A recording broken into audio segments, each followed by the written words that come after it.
Yeah. It's the way it gotta be, gotta be. It's the way it gotta be, gotta be. We ain't gonna lose, we ain't gonna lose. It was a thing in the past when we always used to lose. I know. Yeah. We winning right now, we winning right now. We gonna win right now. Yeah. Okay. Yeah. Car, yeah, I'm steering it. Lost of life, sometimes I be fearing it. Lost of life, sometimes I be fearing it. Yeah, and no, I'm not feeling it. Gotta get it, better get with it. If you ain't with it, man, you better get with it. Turkey, chicken, happy Thanksgiving. Yeah, eat good, that's a good living. Yeah, eat good, that's a good living. Eating good, man, that's the way I'm living. You know I gotta thank God, cause he gave it to me all, amen. Thank you, Lord. J. Joe. So we giving them reality, man. I mean, that's the only way we know how to do it. Troy's tape. Thank you for the support.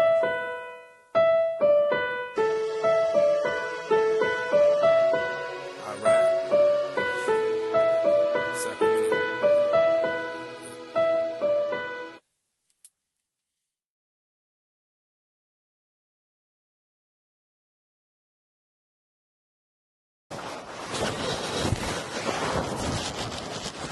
Out the way. I guess I could have took me a little cup of coffee before I came into decaf. Yeah, prepare yourself next time. Yeah. All right, man. And it's finally happening. Talk to me. We're here a year in the making. Man, yeah, it's been a minute, bro. It's been a minute. Pause. Starting early, man. Coffee's on. This is my second cup. Hello, how we doing? Wake up. Here we go. Talk to the people, man. I'm good, man. I'm excited to be finally here. I don't know. Who are you, man? Who know you? I'm Trey. I go by Trey the Barber. I own a barber and beauty salon. My wife and I. It's called Blends Barber and Beauty. It's on Arden. And I'm here, man. I'm just what you see is what you get. This is me. Are we going with an age? I'm 31. 31. 31. Married. Talk about it. We're gonna go there. Okay. Well, I got married when I was 21, back in 2007, man. We didn't know what we was doing at all, not even the least bit. But you know what? It's the best decision I made, man. Like, I was able to find me somebody who really understood me and the way that I rock. And going in with a clear understanding of what I did. At the time, I was heavily involved in the music industry, so I really wasn't in a position to deal with the jealousy type, That was a real big thing I was, struggling with. So found somebody who just was cool, man. It was able to take me for me, was able to understand the late nights and understand me being in the studio a lot. So we grew, and here we are, man, 10 years later, happy. So she was there for the dreams. Yeah, man. She wasn't only there for the dreams, bro. She helped push and motivate me, to accomplish my dreams, man. I feel like I'm such a laid-back, chill, relaxed person, and I'm not bothered by a lot.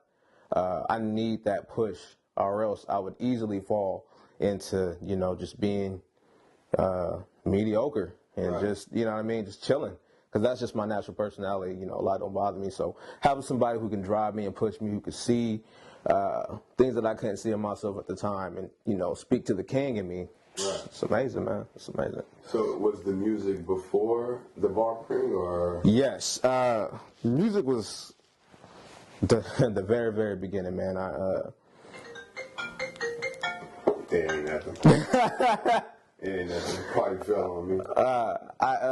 I came from a musical background, man. My mom, she sang. So when I was very young, I started singing. By the age of 5, I was on the drums. By the age of 11, I was on the piano. 13, saxophone by the time I was in high school. Now, what kind of saxophone? Alto sax. Oh, okay. Alto sax, yeah, man. How long, man? How long did you play? I didn't play too long, man. I played the alto sax all through high school, so about 4 years, maybe 5, because I started in junior high. I played the saxophone in junior high. I'm just the same one. So. Dang, I never knew that. That's cool. That'd be cool. That's cool. But yeah, did that. And by the time I was a sophomore, I was experiencing with different instruments, and by the time I was a junior, I was assistant drum major at Florence High School, and was a drum major. Where you from? Yeah, I'm from Sacramento. Sacramento, okay. Yeah, from Sac, man. Cool. Yeah, I went to Florence.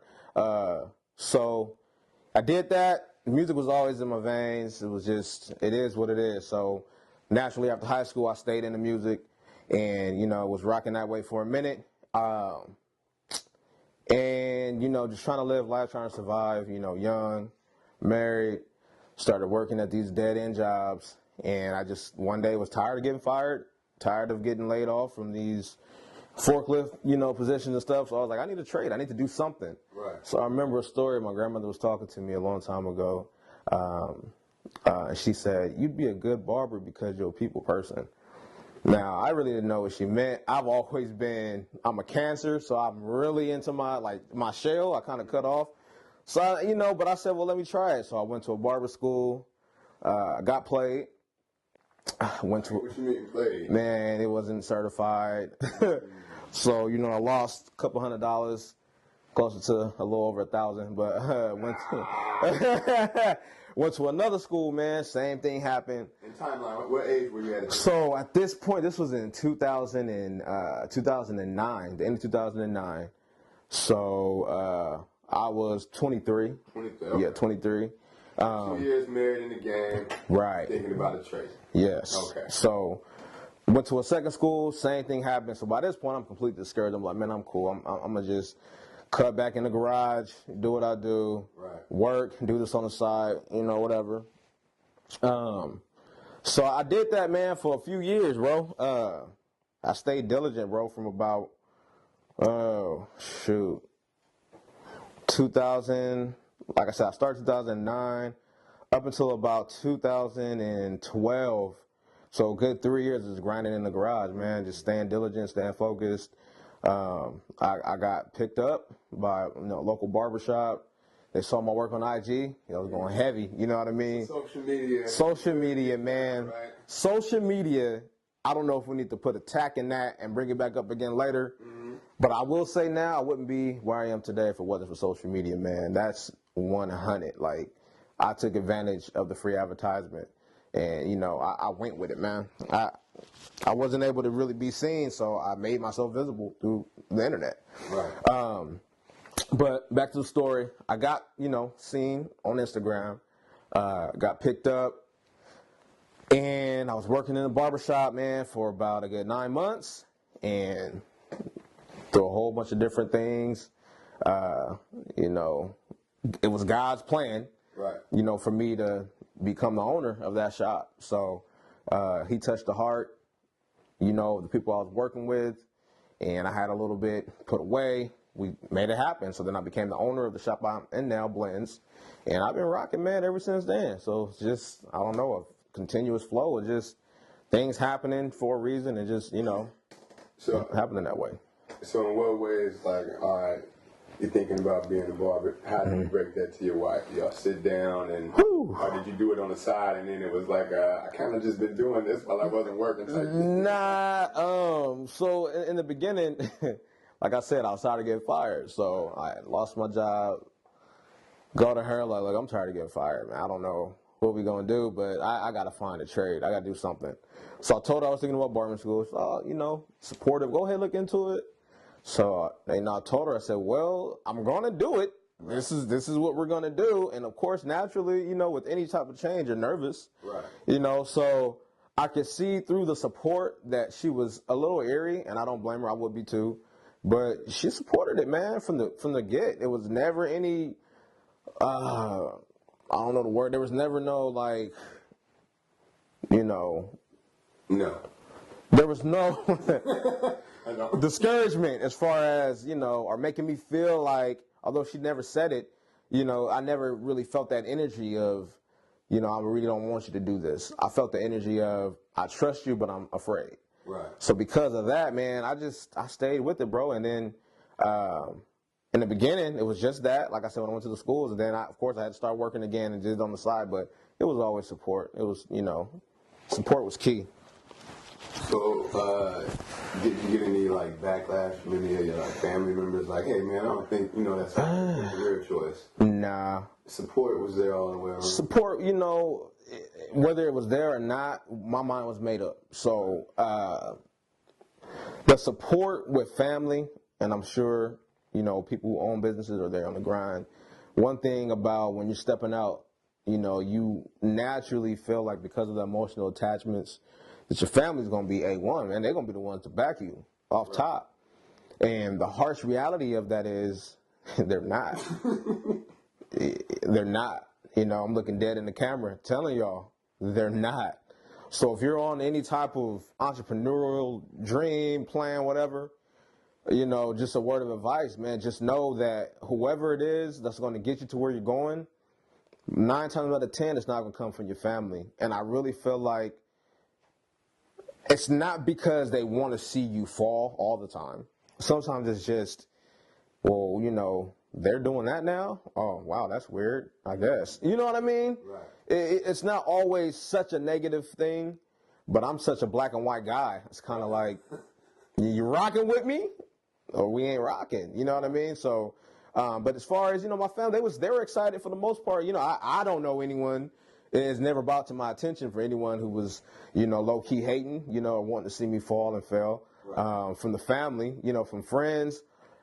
There's people that I cut now who were laughing at me when I first started, you know, and it hurt my, I'm like, man, these, you know, the same cats laughing at me, man, and they see me grinding, I'm trying to do my thing, like, you know, come out and support. It's not like that. Why do you think it is, though? I mean, if you're my friend, Mm-hmm. I should be, you know, you would think Man. the first ones to support, and not even support into giving you money or anything. Right. But to where if I see you doing something wrong, hey, here's what I think could be the solution to that. I think when it comes to men, especially men, a lot of us are very careful on not wanting to step on toes. When you see another man grinding, you see another man doing this thing, it's kind of hard to approach them with advice because you really don't know how they're going to take it or how they're going to receive it. I think that in a way of it being on a positive aspect, that's the thing with men. Now, when it comes to negative stuff, bro, nobody want to see you doing better than they are. Point blank, period. It is what it is. They can say out of their mouth, like, man, I'm proud of you. Good job, man. You're doing your thing. But in the back of it, they're always thinking of what can I do to outdo this guy. You know what I mean? And even if it's not on no hatred type stuff, you know, healthy competition is good. Healthy competition is great. You know, but I just feel like if you really rocking with me and you see me doing something, I'm going to I did at that time. I expected the support. I did, bro. I expected. I felt like it was owed to me if you're rocking with me. Because the way I'm set up, I'm going to do that for you. If I'm rocking with you, I'm rocking with you, man. Right. So I see you doing something, I'm pushing it with you.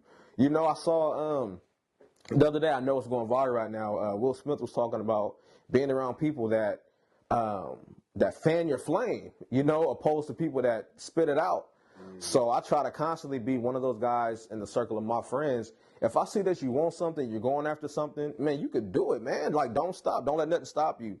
I'm going to be there supporting you all the way through. Right. Now, I can't say that it would be the same way if I wasn't chasing my own or if I wasn't in a position to have my own. I don't know. I'm not that guy. So I can't say whether it would be or wouldn't be. But, you know, by the grace of God, I'm in the position I am. So I'm like, hey, man, everybody needs to eat. Everybody, if you got a dream, you're doing something, let's do it. We all can do it. So you get an opportunity to get a job, even though you're an entrepreneur. We can use this as a scenario. Right. Do you tell your friend about the job before you do the application and you get your foot in the door? Or do you tell them so y'all can both do it at the same time? Me personally, I'm definitely stepping in that thing first. I am. I'm stepping in that thing first, man. For 2 reasons. I'm a straight, you know, I'm going to keep it solid, 100, 1,000, you feel me? For 2 reasons, though. The first reason, though, is I need to know. I'm not gonna ever try to lead somebody into something blind. If I don't know what it is, then I'm not gonna just be like, oh, I'm gonna amp something up, pump something up, and then we get there. Now I'm looking dumb. You feel me? So, and then the second reason is if there's an opportunity for me to eat. You feel me? I gotta put myself on in order to spread the wealth. Why is that wrong to some people? You know, honestly, bro, I really believe it's the intent behind. It's the intent behind it, and then the perception of individuals. If you perceive it in a way of, man, that's scandalous. They could have went to WAP. If they get to a certain place and they still put you on, to me, that's a grateful opportunity because they got you to where you're in a better spot anyway. Right. They put you on, but they had to put themselves on first. And I don't say that in a selfish way, but if it comes off selfish, you know, it comes off selfish. I'm not a selfish guy, but if that, you know, statement makes me, right? You know, I have to take care of my family. I'm kind of unapologetic when it comes to stuff like that, man, because in the real world, when you separate emotional attachments, when you separate, but that's basically it, emotional attachments, and then your I won't say loyalty to people, but just, you know, when you separate all of that, at the end of the day, you know, you're born alone, you die alone. Right. And I want to see everybody around me win, but I need to position myself in that place first to make sure that you can eat off the table, but I got to make sure that my table and everybody connected to me, you know, the table is spread nicely. If it has to go that way, it has to go that way. But I'm still giving you an opportunity. Hop on, man. We all on. We doing it. So seems like you're not really somebody who's gonna pussyfoot around feelings. Nah. So are you willing to make yourself uncomfortable for someone else's comfort? No. Now, no. Nope. I did it for years. Bro.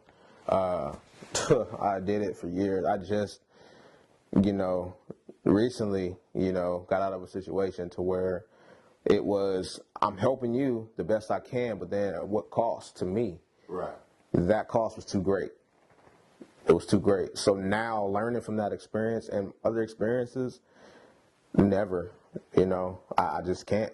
I feel like all of that I've given, I've given. You know, that's it. That bucket is empty, bro. It's depleted. Any other way I can give, let's do it.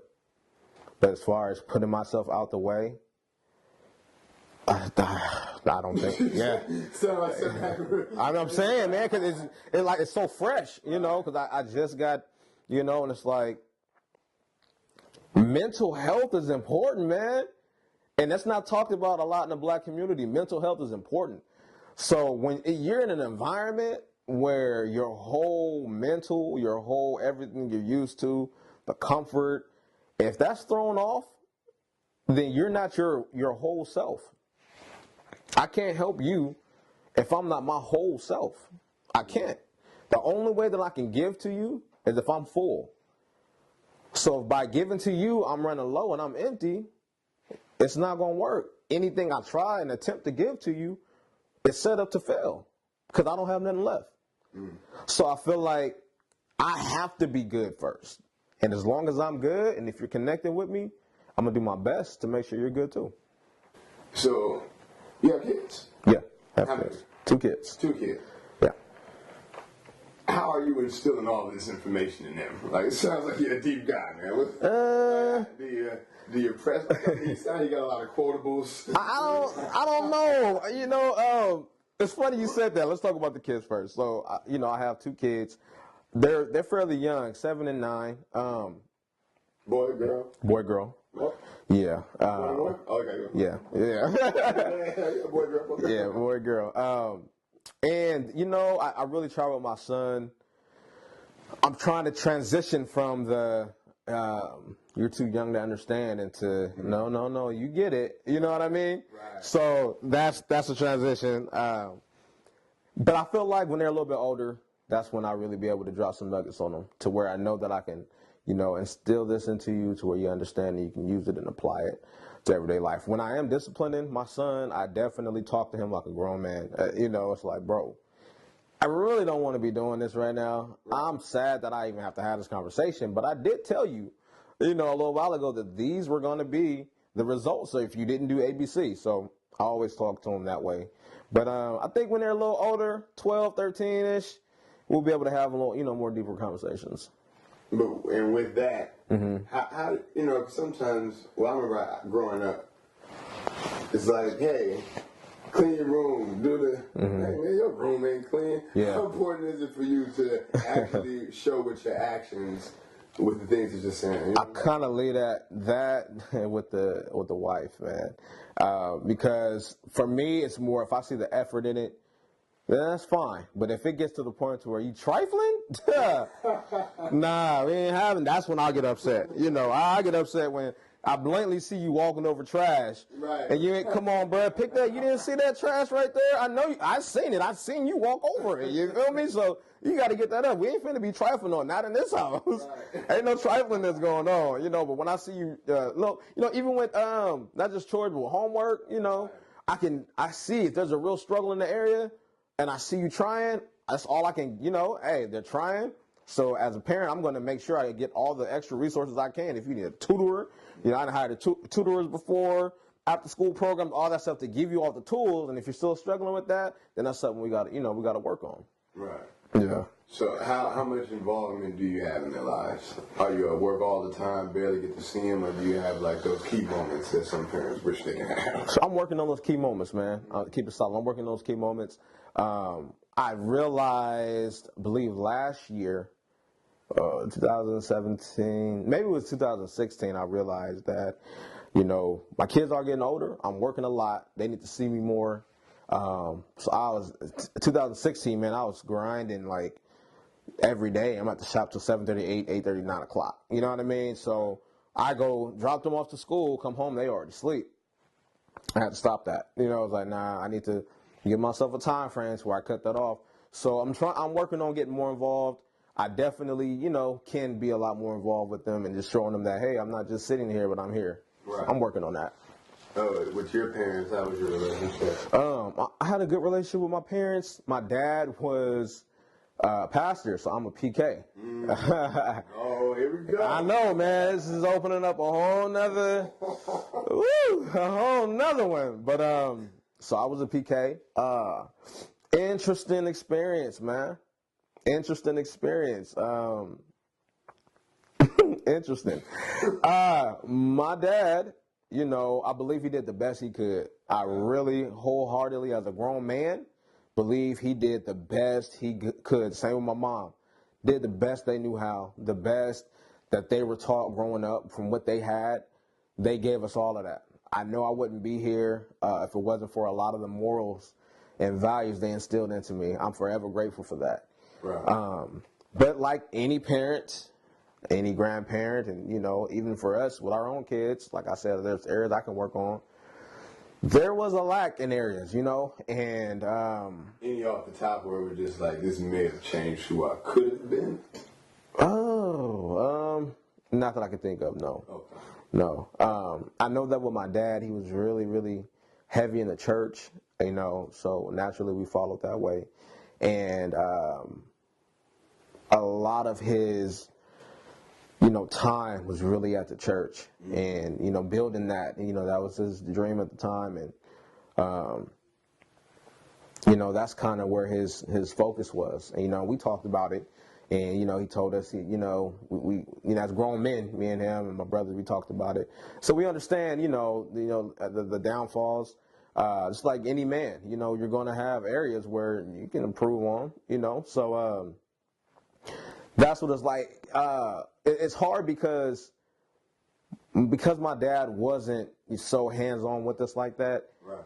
I didn't want that to reflect over from me into my kids, but naturally it does. And you don't realize it until it's brought to your attention because you're used to doing something a certain way because that's the way that you were taught. Right.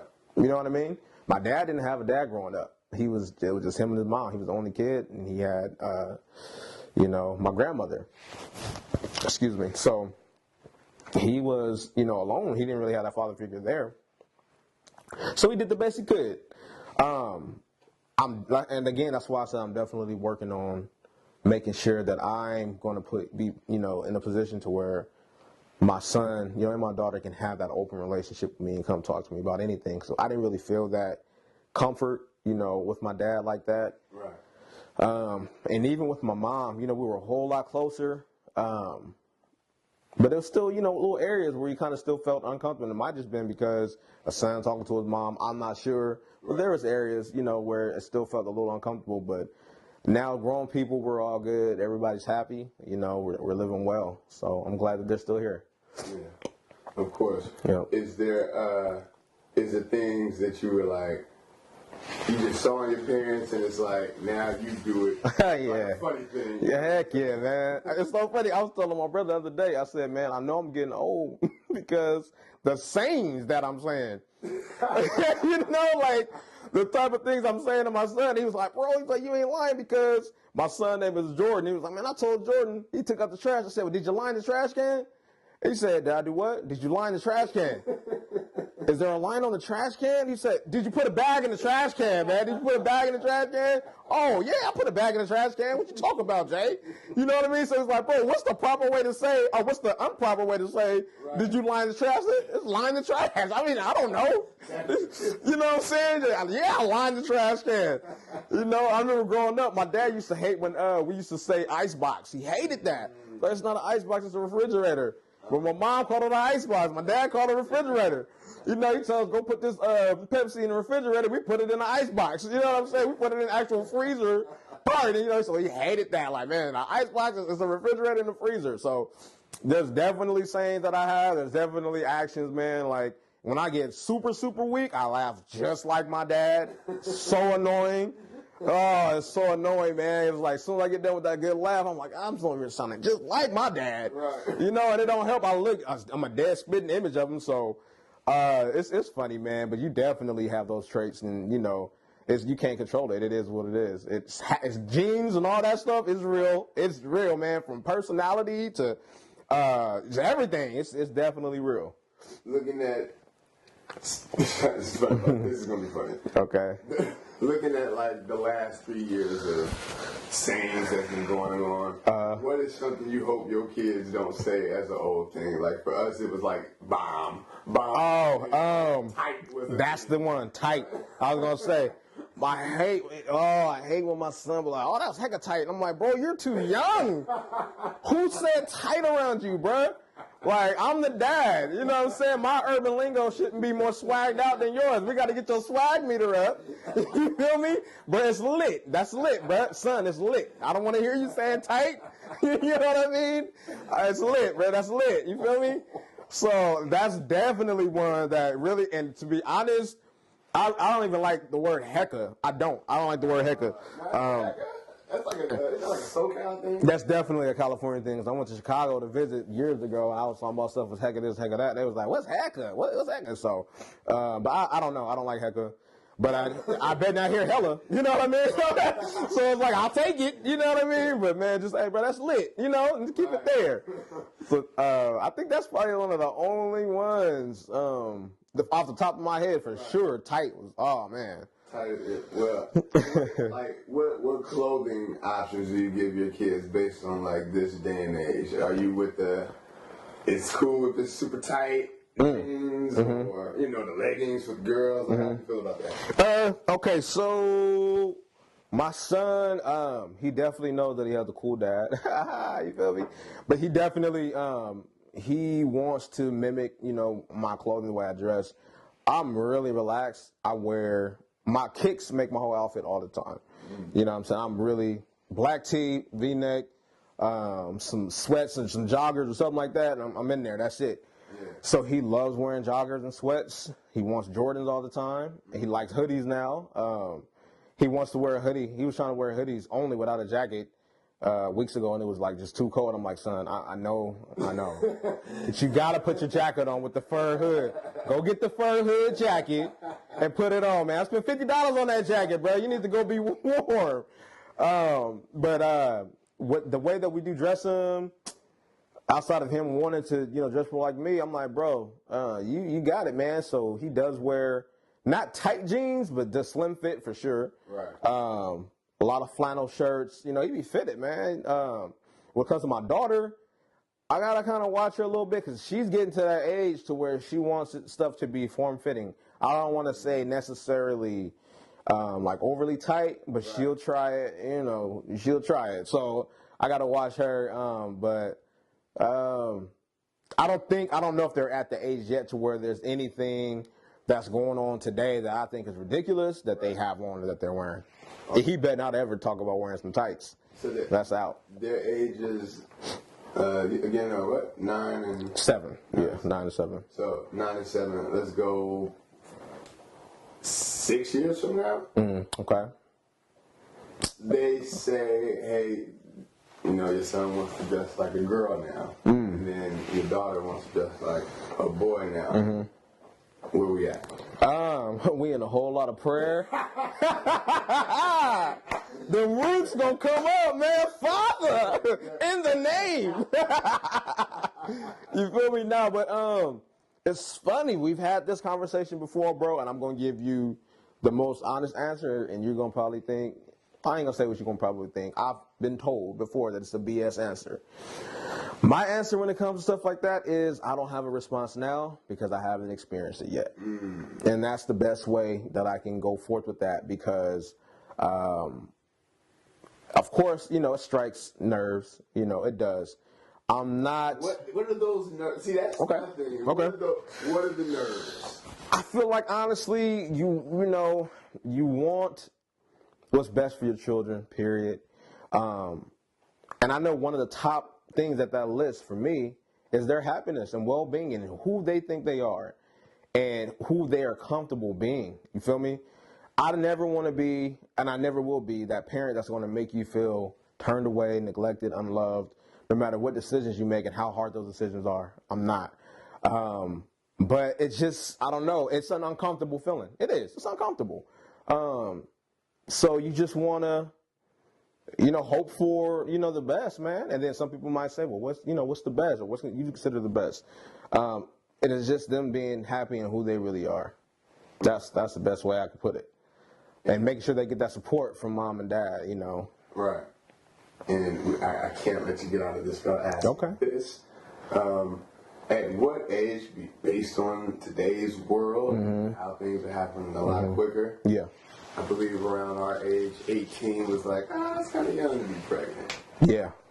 Having a kid, being a grandfather, at what age do you see yourself? And what age would you be like, hey, man, like,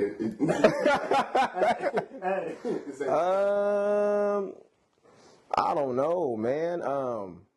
So when I was in the 6th grade, there was a girl who was pregnant in my class.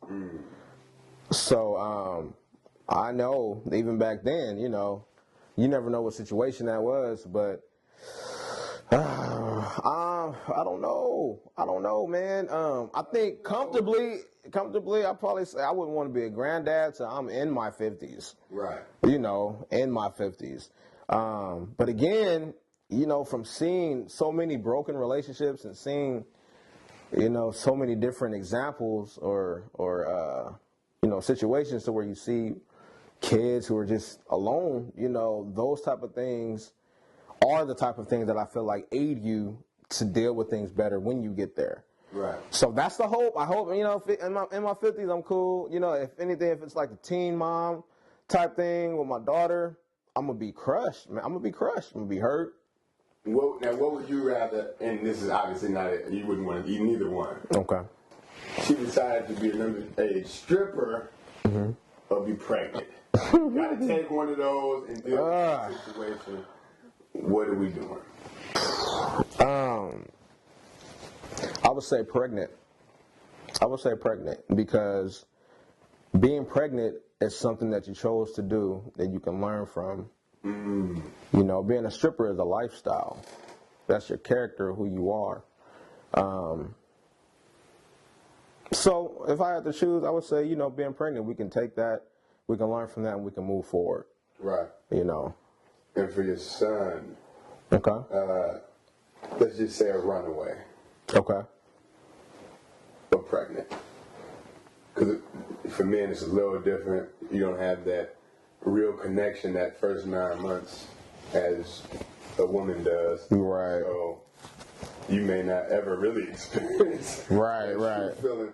So you take that or run away and whatever that entitles, drug usage, robbery, in jail, out of jail. Definitely not to run away for sure.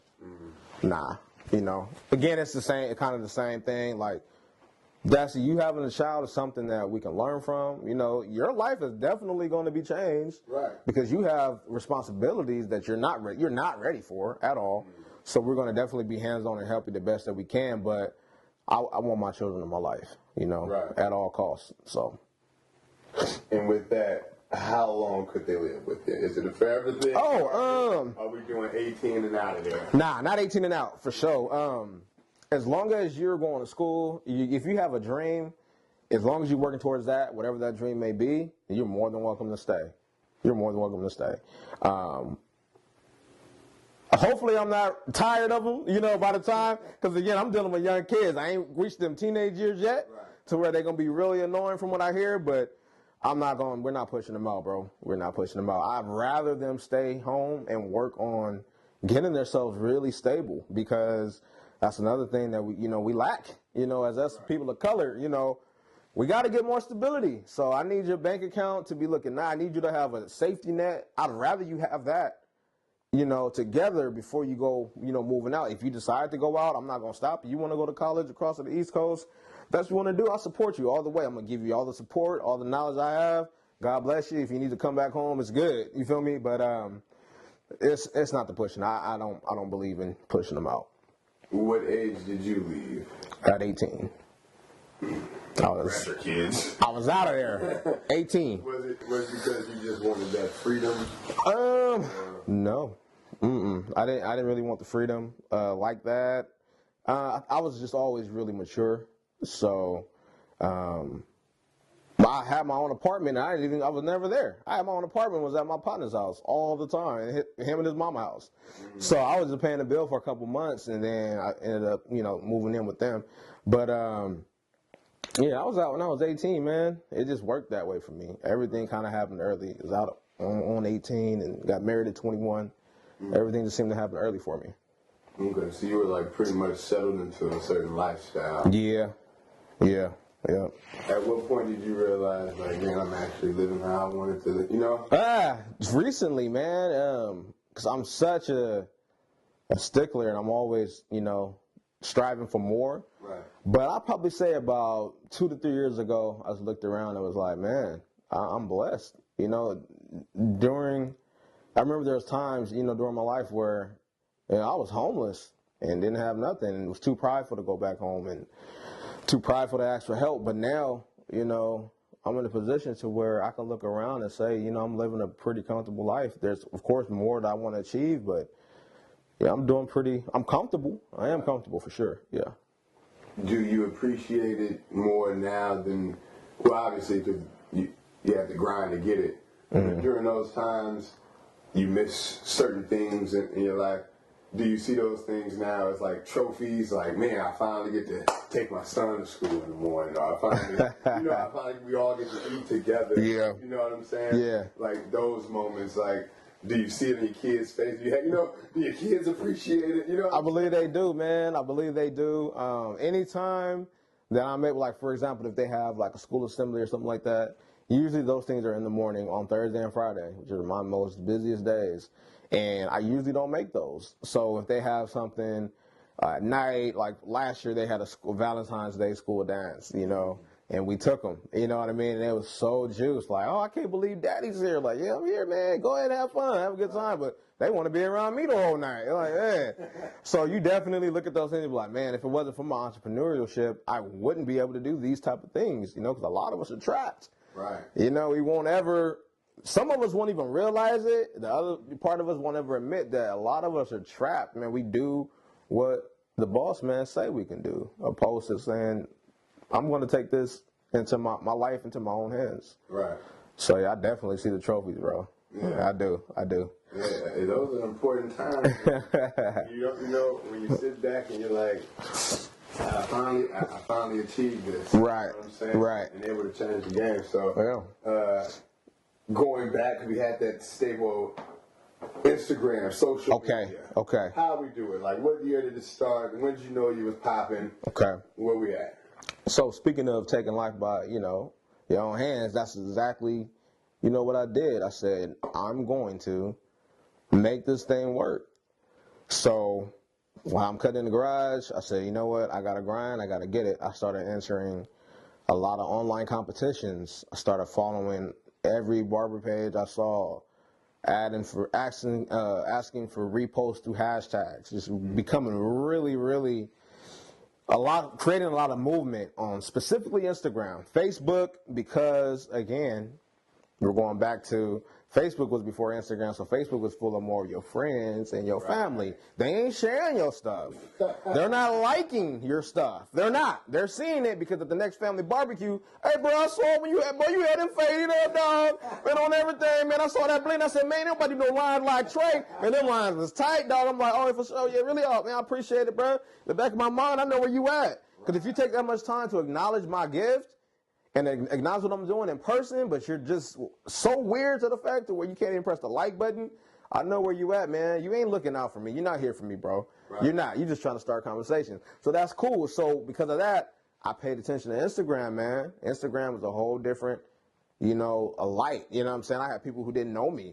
I had cats all over from the East Coast who knew who I was at that time. So I just went for it, man. I just started going crazy, posting any and every cut, whether it was whack or not. All of them were whack. Now that I look back, all of them was trash, dog. But my persistency and diligent, man, and staying diligent to it all, it definitely paid off, bro. Like, I would get people hit me up, hashtag Sacramento Barber 916 or whatever. People hit me up like, man, I saw your cuts on Instagram. When can I get in? Right. The next thing I know, that was just starting to take over. And I built my clientele primarily off of social media. It literally worked for me, bro. Literally.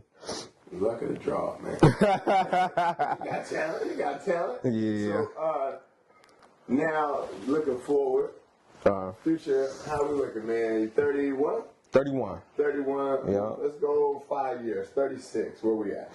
36, man. So one of my biggest goals is to be an educator. I want to be an educator in the barbering industry. And there's some other things that I'm working on that I can't disclose right now. Okay. But pretty much in the grand scheme of things, I want to educate, man. I want to take students, who are, wanting to learn more and just give them what I know. I'm not going to be here forever. And I don't see the point of, holding everything hostage as far as the information, as far as any little tricks that help you in your career, all that stuff, man. I just want to be world-renowned, educating globally. That's the big, plan. So hopefully in 5 years, that's exactly where I'm at. I'm in motion. My plan and goal right now is filling up my shop to where I have, it full of stylists, barbers, or whatever that's going to help and allow me to go and do other things outside of being an operator, at Blends. And where's that address again? 3375 Arden Way. Sacramento, people. Yes, sir. So we're definitely hitting that mark. And before we leave, okay, if someone was just trying to figure their life out, say, hey, man, I think I want to be a barber, but I want to be it to the level that you're at, what do you tell them? First thing I tell them is to stay humble. Stay humble, man, and never lose sight of what the goal is. If you got to write that thing down, take a picture, whatever, have it in your phone, whatever it is, never lose sight of that. It's so easy to get caught up, especially after you pass your test, you get your license, you're comfortable, you're in the shop. Once you start getting that money day to day, it just becomes a big blur. It becomes a big blur. You're just used to doing the same thing. You're getting your money, so you're comfortable. And a lot of times you got to shake that comfort up, man. Because when you're too comfortable, eventually you're going to plateau. So you got to get uncomfortable to become even more successful. So stay humble and never lose sight, man. Never lose sight of whatever your plan is. If it's products, creating something, never lose sight of that because you're going to get distracted by the money. You're going to get distracted by the everyday life of going in, being tired, exhausted. All that stuff's going to distract you. It's going to distract you. So make sure, that and keep a physical image or or example or whatever vision board of where you really want to be. That's it, man. I'm gonna have to write that down. And any social media, Instagram. Well, you can follow me on Instagram, Trey7 the Barber. Everything spelled correctly. Trey, Tre, the number 7, the Barber, not the Barba, not the Barbie, or Trey7 the Barber. Instagram, trending, Trey B the Barber, or something like that. Snapchat, Trey7 the Barber. It's all the same. Okay, we'll definitely have the links on the bottom. Cool. Next, we definitely gotta have that part 2. Hey, man, I'm down, man. Until next time, hope it don't take a year. Nah, we ain't taking no more years, man. We ain't taking no more years. I had to just, I said, nah, man, I gotta get it, man. It's 2018, it's a new year. Sure. I can't be scared, man. I got too much to talk about. So we're gonna get in, man. We're gonna make it happen. For sure. Until next time, WM4T.TV. All right, y'all. Sure. Cool, man. That was fun. Was it scary? Nah, not at all.